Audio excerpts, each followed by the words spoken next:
The word Bantu comes from the root word Ntu from Bantu languages in Africa. Ntu means human, Bantu meaning being or people, and Ubuntu means humanity. The term Bantu actually derives from the common linguistic roots linking over 400 closely related languages across Africa. This magnificent language family comprises Swahili, Zulu, Shona, and numerous other diverse tongues spoken by Bantu communities. The total number of Bantu languages is estimated at between 440 and 680 distinct languages, depending on the definition of language versus dialect. Many Bantu languages borrow words from each other, and some are mutually intelligible. Welcome back to our Bantu history series. In case you are new here, make sure you support us by hitting that subscribe button to receive our future videos. The Bantu people, hailing from Central and Southern Africa, have an inspiring history that stretches back thousands of years. They are one of the largest ethnic groups on the planet, and their rich cultural heritage continues to inspire and shape the region to this day. There is also a similarity in vocabulary among the Bantu-speaking people who further migrated deep into the Sub-Saharan region in Africa. Southern Africa's Bantu language-speaking communities are roughly classified into four main groups, namely Nguni, Sotho-Tswana, Vavenda, and Shangana-Tsonga, with the Nguni and Basotho-Tswana being the largest groups among them. The Nguni are further classified into other subgroups, namely the Xhosa, Zulu, Swati, Lubi, and the Isindebele. Zulu people are a native people of southern Africa, of the Nguni. The Zulu people are the largest ethnic group in South Africa, with an estimated 14.39 million people, of which 13.78 million live in South Africa, mainly in the province of KwaZulu-Natal. The Xhosa people, or Xhosa-speaking people, are a Bantu ethnic group native to South Africa. They are the second largest ethnic group in South Africa and are native speakers of the isiXhosa language. The Amandebele are an ethnic group native to South Africa who speak isiNdebele. The southern group and northern Ndebele form part of a larger Ndebele tribe in southern Africa. They mainly inhabit the provinces of Mpumalanga, Gauteng, and Limpopo, all of which are in the northeast of the country. The northern Ndebele inhabit both South Africa and Zimbabwe. The Swazi, or Swati, are a Bantu ethnic group native to southern Africa, inhabiting Eswatini, a sovereign kingdom in southern Africa, and South Africa's Mpumalanga province. Emaswati are part of the Nguni language-speaking peoples. Their origins can be traced through archaeology to East Africa, where similar traditions, beliefs, and cultural practices are found. The Hlubi people, or the Amahlubi, are an Amambo ethnic group native to southern Africa, with the majority of population found in Gauteng, Mpumalanga, KwaZulu-Natal, and Eastern Cape provinces of South Africa. The Nguni, or Ngoni ancestors, are believed to have migrated from the northeast to the central Great Lakes region into southern region in Africa in 5000 BC. They were nomadic pastoralists, rearing sheep, cattle, goats, and also practiced horticultural farming, in which they introduced in South Africa at that time. Some of the groups split off and settled along the way, while others kept going.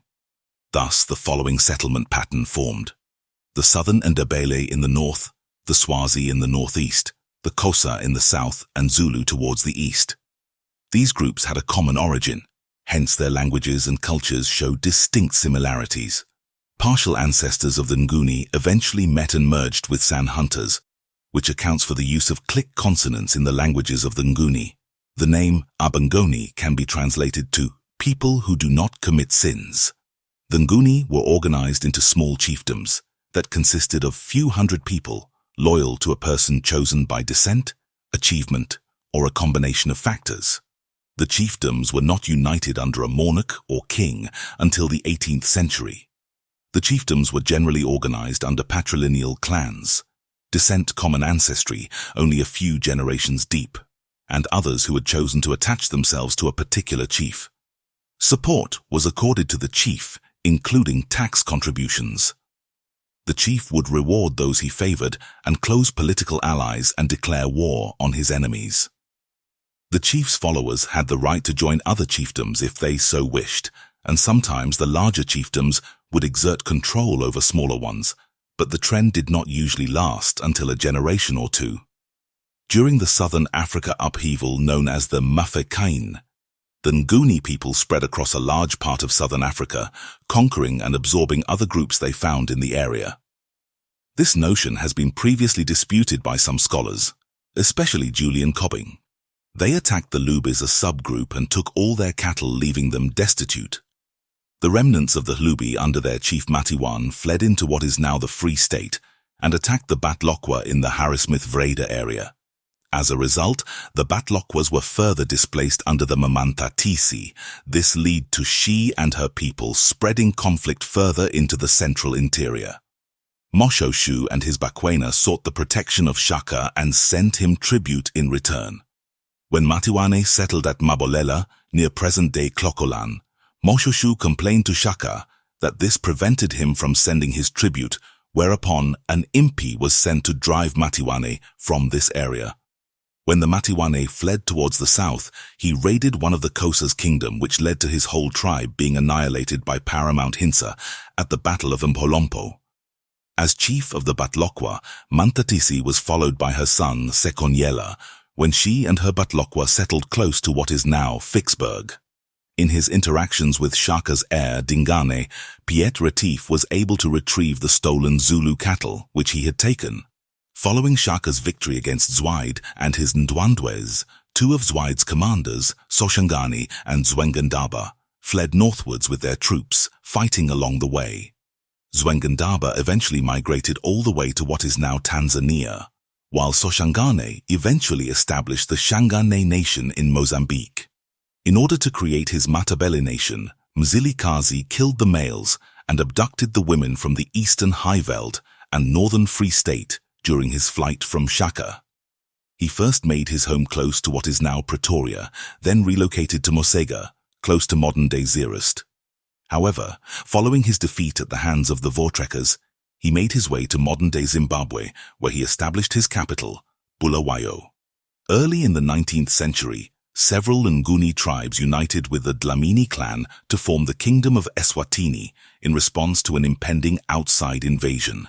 The kingdom of today is made up of numerous clans that follow the monarch of Eswatini, who is also the leader of the Dlamini clan, and speak the Nguni language known as Swati.